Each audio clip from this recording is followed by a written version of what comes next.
안녕하세요. 저는 30살 여자이자 뱃속에 12주 된 아이를 가진 임산부입니다. 요즘 임신 초기라 안 그래도 예민하고 몸이 부대껴 쉽게 지치는데 이래저래 시댁 때문에 올바른 태교에 전념을 할 수가 없네요. 제 뱃속아기 아빠인 제 남편은 같은 대학에 재학 중이던 저희 동기 소개로 만나게 되었습니다. 서로 웃는 게 비슷하다고 만날 때마다 저 닮은 오빠가 있다면서 남편 얘기를 입에 달고 살던 친구는 급기야 저희 두 사람을 직접 소개시켜주겠다고 저한테 말도 없이 남편을 술 마시던 학교 앞 주점에 데려왔고 얼떨결에 만나게 되었지만 술 기운을 빌려 금방 친해질 수 있었죠. 저희 학교를 졸업하고 당시 먼저 직장을 다니고 있었던 남편은 겨우 3살 차이였는데도 무지하게 나이 많고 어른 같아 보였는데요. 대기업 다니는 직장인이라며 그 후로도 몇 번 친구와 함께 다 같이 만날 때마다 번지르르한 양복을 빼입고 오는 게 완전히 제가 대학에서 보는 또래의 다른 친구들과는 다른 모습이어서 늘 눈이 휘둥그레지곤 했었어요. 곧 졸업하고 취업할 때가 다가올 테니 뭐라도 팁을 줄 수 있는 오빠이지 않을까 싶어서 간간히 오는 연락에 답장만 하며 1년쯤 지나오던 와중에 덜컥 남편이 제게 고백을 했죠. 졸업학년이 빡센 것도 알고 취업 준비로 바쁜 것도 알아서 고백을 지금 해야 하나 말아야 하나 많은 고민을 했지만 이왕이면 옆에서 함께 도와주며 연애를 시작하고 싶다던 남편의 조심스러운 고백은 취업 준비로 진이 다 빠져있던 제게 참 단비 같은 존재였어요. 괜히 설레고 숨겨져 있던 연애세포가 막 되살아나는 기분이 들며 남자친구가 생긴다는 게 어떤 건지도 모르고 대뜸 고백을 받아줬답니다. 네, 이 남자는 제 인생의 첫 남자였습니다. 단 한 번도 연애를 해본 적이 없었고 여중 여고로 나오면서 일을 가며 남자들이 있는 대학으로 진학을 했건만 그럼에도 누구 하나 대시를 한 번 안 하더니 남편이 짠 하고 나타난 것이었습니다. 남편은 처음 저와 만났던 그날부터 지금까지 늘 태연한 자세와 태연한 표정으로 참 태연하게도 능숙한 말들을 곧잘 뱉어내곤 했어요. 긴장하는 모습을 단 한 번도 본 적이 없었죠. 새로운 사람에게도 금방 친화력을 갖춰 깊은 대화를 끌어내곤 했고 웃음도 많고 유머러스해서 상대를 기분 좋게 해줄 줄도 아는 사람이었어요. 그런 사람의 여자친구가 되다 보니 자연스레 웃을 일이 많아졌고 어느 순간부터는 제 옆에 이 사람이 없으면 흘러가는 시간이 너무나 무료하게만 느껴지기까지 했죠.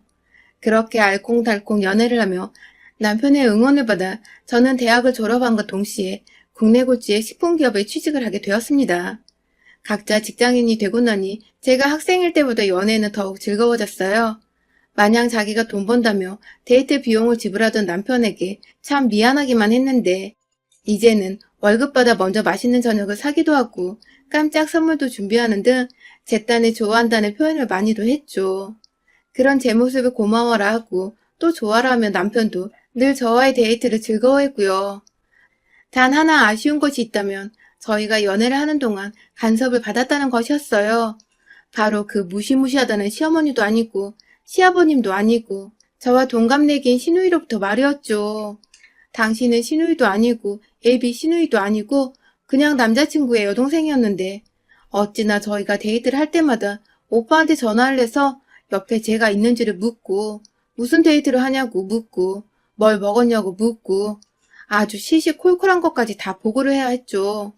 처음에 남편도 그런 여동생이 귀여웠는지 오늘은 우리 뭘 했다? 뭘 먹었다 하면서 장난 섞인 말투로 대답을 해주다가 제가 하도 데이트 중에 흐름이 끊긴다고 하니 본인도 뒤늦게야 느낀 건지 몇 번 바쁘다고 전화를 끊으라고 상투적인 말투로 대답을 하기도 했어요. 하지만 꼭 그런 날이면 그날 밤 시댁에서는 일이 터지곤 했습니다.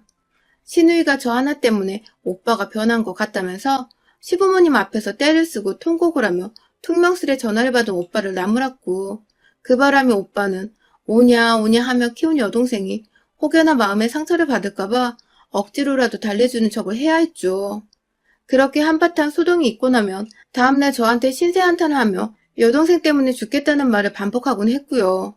그러다 보니 저희는 데이트를 하며 자연스레 여동생이 또 전화가 오지 않을지 정말 오게 된다면 잘 대답하며 받아야 한다는 강박이 생기면서 늘 마음 한켠에 시누이란 단어가 꼭 따라다녔습니다. 남편이랑은 정말 죽도 잘 맞고 잘 지내는 사이인데 시누이 전화에 시누이 얘기만 하면 속에 고구마 하나 꽉 깨문 것처럼 답답함이 느껴지곤 했어요. 남편은 시누이를 정말 지극정성으로 아끼고 또 보살핍니다. 아주 어릴 때 시누이가 잠시 몸이 아파서 1년 정도 병원에 입원한 적이 있었대요. 그때 시부모님께서 모두 시누이 병간호를 한다고 집에서 매일같이 울었다며 그때 생각이 나면 지금도 눈물이 울컥하려 한다며 실제로도 눈물을 훔친 적도 있었고요. 지금 살아있어 주는 것만으로도 가족들에게는 소중한 막내라며 그러니 저랑도 잘 지냈으면 좋겠다고 은연중에 시누이에 대한 컴플레인은 그만했으면 좋겠다는 뉘앙스를 풍기기도 했습니다.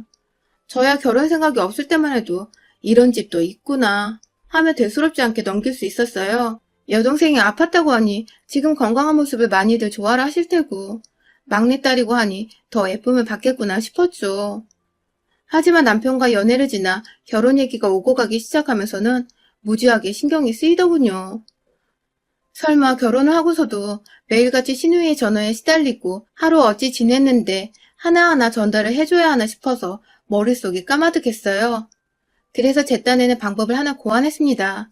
바로 결혼 전부터 정말 남편의 바람대로 시누이와 친해져 보는 것이었죠. 동갑내기라고 하고 각자 회사를 다니는 직장이기도 하니 서로의 공통사도 비슷할 것 같았고 대화를 나누다 보면 회사욕을 하면서 괜시리 죽도 잘 맞을 것 같았어요. 보통의 여자 또래들이 그렇게 신분을 쌓으니까 저도 금방 친해질 거라 생각을 하며 함께 만나기로 약속을 잡았는데 그런데 제가 상상했던 시누이의 모습은 정말 하나도 찾아볼 수 없는 시누이가 제 앞에 나타났습니다. 아파서 성인이 된 지금도 자주 병원을 다니던 시누이는 연약하고 여리여리한 인상보다는 약간 저희 남편과 남매가 맞긴 한 건지 하나도 닮지 않은 외모부터 시작해서 새침하고 퉁명스러워 보이는 첫인상이 이런 말을 하면 안 되지만 꼭 홍지파츠에 나오는 못된 파츠 같았습니다. 저요? 사람의 외모만 보고 성격이나 그 사람을 다 파악하는 그런 무식하고 모자란 사람이 절대 아닌데요. 저희 시누이는 정말 제가 사회생활하면서 만난 그 어떤 독한 사람들보다 가히 최고봉이라 할 수 있을 만큼 인상이 좋지 못했어요. 그 바람에 저는 시누이 귀에 완전히 눌려서 동갑인데도 불구하고 감히 말을 놓을 수가 없었고 이런 저와 달리 제가 쩔쩔매고 있는 걸 알면서도 턱하니 먼저 말을 놓고 예, 쟤 하며 저를 3인칭으로 부르며 가리키는 꼴이 참. 남편과 결혼을 했다간 다른 게 아니라 시누이 때문에 집안 멀쩡한 날이 없겠구나 싶었다니까요.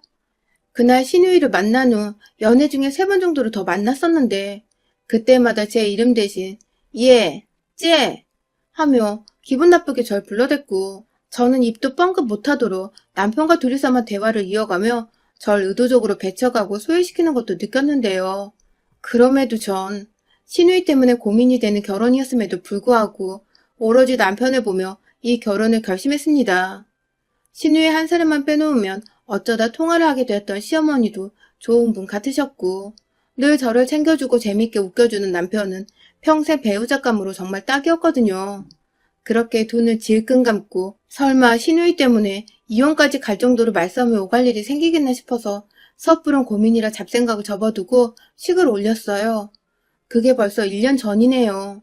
지난 1년간 저희 시누이는 제가 생각했던 것보다 훨 제 결혼 생활에 악영향을 주었고 또 정신을 피폐하게 만들었습니다. 연애 중에 만났을 때는 그래도 애교와 투정이 반반 섞인 게 내 여동생은 아니지만 귀엽게 봐주리라 노력이라도 할 수 있었어요.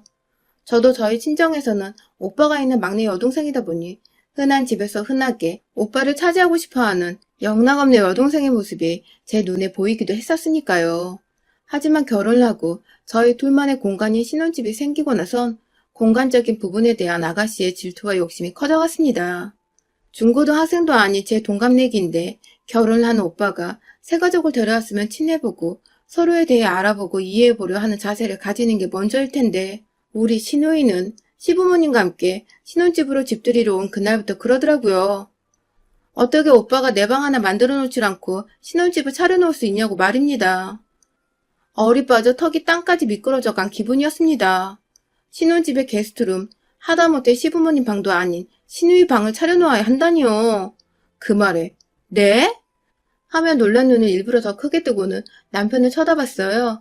어처구니가 없는 티를 내고 싶었거든요. 그런데 그날 집안이 아주 난리가 났어요. 제가 기분 나빴던 표정을 지었다며 내내 뚱해있던 시누이는 집들이 음식을 입에도 안 대고 삐져있다가 결국 시아버지가 뭐 때문에 이러냐고 작게 혼을 내자 저한테서 환영을 못 받아 이런다며 꽥 소리만 지르고 집을 나섰어요. 그 바람에 시어머니며 남편이며 여동생 찾겠다고 뛰쳐나가고 시아버지는 제 마음을 너무나도 잘 안다는 듯 괜찮다고 한두 번 있는 일 아니니까 그러려니 넘어가라며 씁쓸한 표정으로 절 위로해 주셨어요. 그렇게 전 그날 이 집에서 시누이 버릇을 잘못 들인 게 시어머니셨구나를 단번에 알 수 있었답니다. 그 뒤로 시누이는 저희 집에 자주 찾아오거나 제게 따로 연락을 하진 않았지만 남편과는 거의 매일이다시피 전화통화를 했었습니다. 처음 한 달 동안은 내내 남편은 시누이의 전화를 받으며 퇴근 후 집에 들어왔고 들어와서도 옷 갈아입고 샤워를 하기도커녕 전화 받느라 핸드폰을 손에 낀 채 소파에 한참 앉아있곤 했어요. 제가 해도 너무한 거 아니냐며 집에 들어올 때만 해도 전화 통화를 좀 줄이거나 밖에서 통화를 다 하고 오라고 눈치를 줬죠. 정말 남편이 철딱선이 없게 여동생과 매일같이 통화를 하는 답 없는 인간인 줄 알고 결혼 자체에 막 실망을 하려 했는데 대화를 해보니 그간 남편도 어쩔 수 없었던 것이더라고요. 회사에 퇴근 후 집에 도착할 때쯤 귀신같이 시누이가 통화되냐고 통화하자며 전화를 불이 나게 하는 바람에 하는 수 없이 전화를 받았던 것이더라고요. 하소연을 하며 제게 털어놓는 남편한테 저도 시댁 식구들과 집들이 이후 또 문제를 일으키기 싫어서 그냥 받으라고 했고 그렇게 남편은 일주일에 한 번 정도 겨우 제 앞에서 시누이와 통화하는 모습을 죄인처럼 들키곤 했었답니다. 참, 이게 무슨 짓인가 싶더군요. 그런데 제가 전화 받는 걸 싫어한다는 걸 시누이가 알게 된 것 같았어요. 남편이 한 달 사이에 갑자기 전화를 피하고 자기 생각으로는 오빠가 집에 도착할 때인데도 바쁘다는 말을 계속하며 안 받으려 하는 티를 내자 그게 다 저 때문이라고 생각을 했나 보더라고요. 그때부터 본격적으로 시작된 동갑내기 시누이의 시비. 그것도 바로 저희 신혼집에서 시작되었어요. 시누이는 전문대를 졸업하고 잠깐 대기업 비정규직으로 1년 정도 일을 한 후 현재 한 중견기업에서 회계 업무를 맡고 있습니다.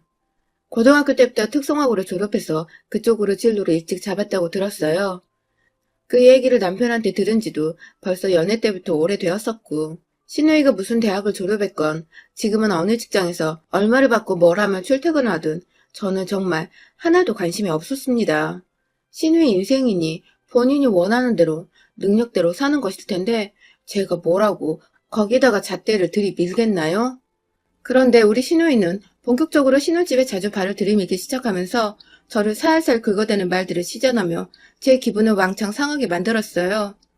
남편과 저 둘 다 퇴근하고 집에 와 피곤해서 저녁을 시켜 먹으러 가면 허락도 없이 신혼집에 사과 한 봉지를 사다 들고 오더니 제가 해주는 집밥 좀 먹어보자며 부엌 식탁에 떡하니 자리를 잡고 앉았어요.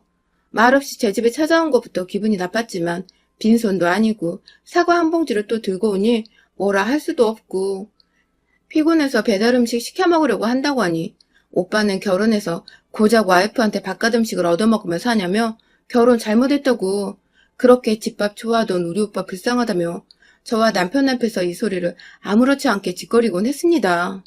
엄마도 알아?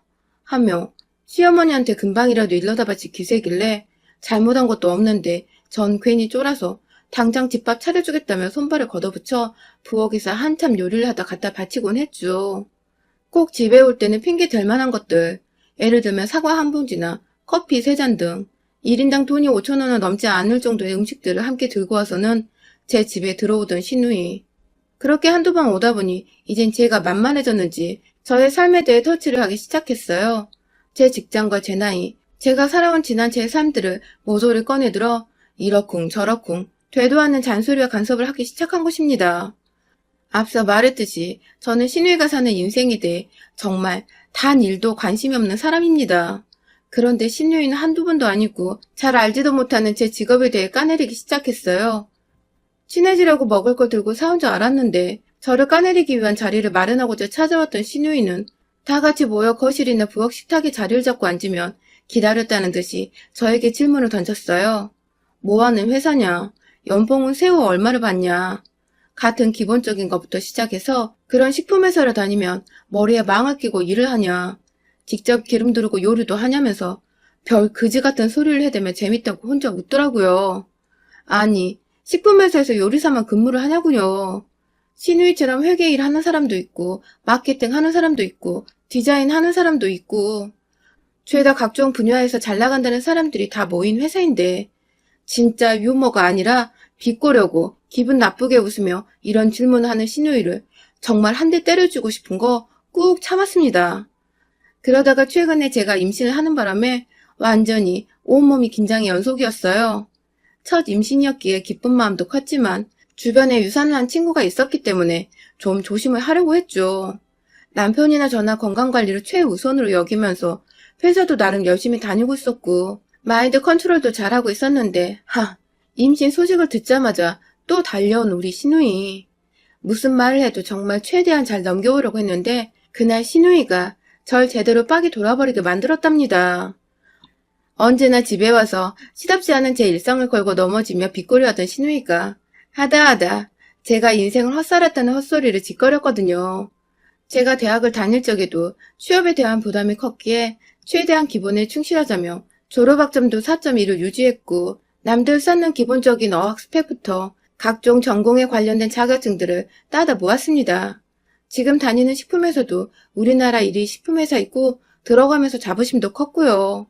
저 취업하는 걸 옆에서 봐주고 도와줬던 남편도 그걸 너무나 잘 알고 있고요.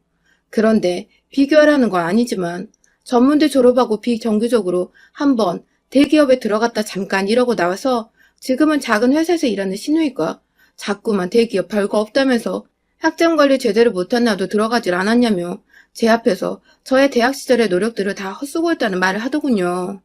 네, 대기업 별거 없을 수 있죠. 인생의 일이 전부가 아니라면 굳이 큰 회사 다니면서 남들보다 야근도 많이 하고 업무 강도도 세게 받으며 일할 필요가 없으니까요. 그렇지만 스펙이라고 할 것도 없이 토익 700점 겨우 넘게 받은 게 전부라는 시누이가 제 앞에서 비꼬는 듯한 기분 나쁜 웃음을 멈추지 않으며 계속해서 제게 헛살았다고 말을 하니 그 말이 제 가슴에 비수를 꽂았어요. 그리고 이내 이제 임신을 했으니 쓰다 버려질 게 뻔한 직원이라는 해서는 안 될 말을 던져낸 시누이. 대기업에서는 임신한 여자는 쳐다도 안 본다고 다른 직원들도 임신한 여자한테 일 시키고 뭐 시키고 하기 마음 편하겠냐며 하다 제게 먼저 이 일을 그만두라며 보채는 시누이의 말이 듣다 짜증이 밀려오더라고요. 순간 제 표정을 읽었는지 옆에서 남편이 저를 달래보겠다며 시누이의 말을 가로챘습니다. 왜? 요즘 세상이 어떤 세상인데 임신했다고 그만두냐? 시누이를 조곤조곤 가르쳤는데 우리 시누이는 또 그 말에 지지 않고 대답하더라고요. 그리고는 해서는 안 될 말을 하고야 말았어요. 아니 글쎄 지가 뭐라고 제가 임신해서 회사에서 잘린다는데 손모가지를 건다는 말을 하는 게 아니겠어요?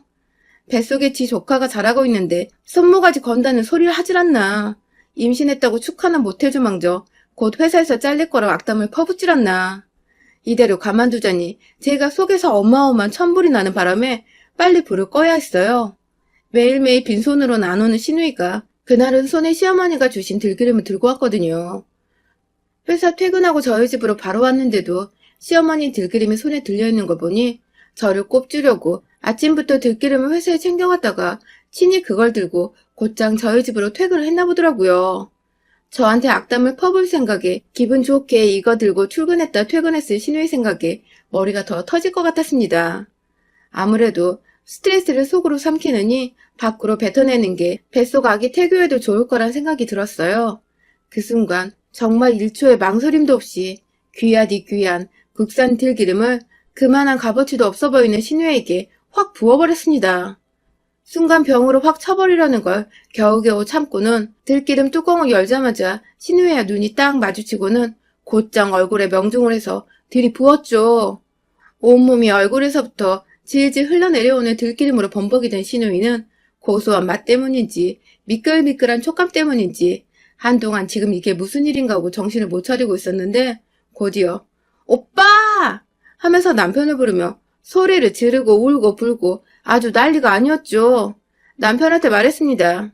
지금 네 동생 내 앞에서 안 치우면 나 이거 이혼하자는 통보를 알겠다고. 지금 나 놀란 만큼 내 아기도 놀라서 무슨 일이라도 생기는 날에는 너나 네 동생이나 그땐 들기름이 아니라 병으로 정신 차리게 해주겠다며 텅텅 비어있는 빈 병을 머리 위로 들어 올리자 아주 황급히 제 배를 잡고 부엌 식탁에 앉힌 뒤 들기름칠한 여동생을 질질 끄고 집 밖으로 나간 남편. 밖에서도 계속 들려오는 시누이 울음소리에 아직 정신을 못 차렸나 하던 그때 남편이 막 소리를 지르더라고요. 할 말이 있고 못할 말이 있는데 오늘 너는 뿌린다도 거둔거라며 연애 때부터 결혼하고 나서 정말 생전 처음 들어보는 남편의 화난 목소리였습니다. 지혜가 생겨서 그런지 이제는 제법 여동생과 가정 사이에서 뭐가 더 중요한지를 깨닫기라도 했나 보더라고요. 아무튼 그 바람에 밖에서 겨우 남편이 챙겨나간 수건 한 장에 의지한 채 들기름을 닦아낸 시누이는 충격을 받았는지 혼자 알아서 집으로 돌아갔다 합니다. 남편이 혹시나 싶어 아파트 현관까지는 따라 나갔는데 혼자 말도 없이 그냥 쭉 걸어가더니 마침 지나가는 택시 한 대를 잡고는 뒤도 안 돌아보고 갔다네요. 그 후에는 말이죠. 남편을 통해 들으니 거의 매일같이 전화 혹은 문자라도 온 애가 3주째 소식도 없으며 저희 집으로도 아직 찾아오고 있질 않습니다. 혹여나 싶어 시어머니께 연락을 드렸는데 자신이 준 들기름을 어디서 쏟았는지 얘가 기름칠이 돼서 집에 들어왔다며 그날 이후 조용히 잘 지내고 있다고 하시는데 시어머니께서는 아무것도 모르시고 계시더라고요. 아무래도 우리 시누이 병째 들고 한 대 더 때려줄까 말까 하던 제 모습에 적잖게 놀랐었나 봅니다. 그 덕에 저는 좀 너무했나 싶기도 한데 기죽어 있다는 시누이 소식에 묵은 때가 쓱쓱 벗겨진 기분이에요. 제 집에 찾아와 퇴근 후에도 힘들게 안 하고 또 제 성질 팍팍 건드리며 기분 나쁜 말을 시전하지도 않아 오로지 긍정적인 생각만 하며 태그여도 전념할 수 있게 되었고요. 만약 한 번만 더 또 제 집에 제멋대로 찾아와서 되도 않는 시비를 걸며 제 기분을 상하게 만들면 그땐 들기름칠이 아니라 100% 유기농 올리브유부터 시작해서 대한민국에 있는 기름이란 기름을 모조리 사 모아다가 퍼부어줄 거예요. 여러분의 생각은 댓글로 남겨주세요. 오늘도 시청해주셔서 정말 감사합니다.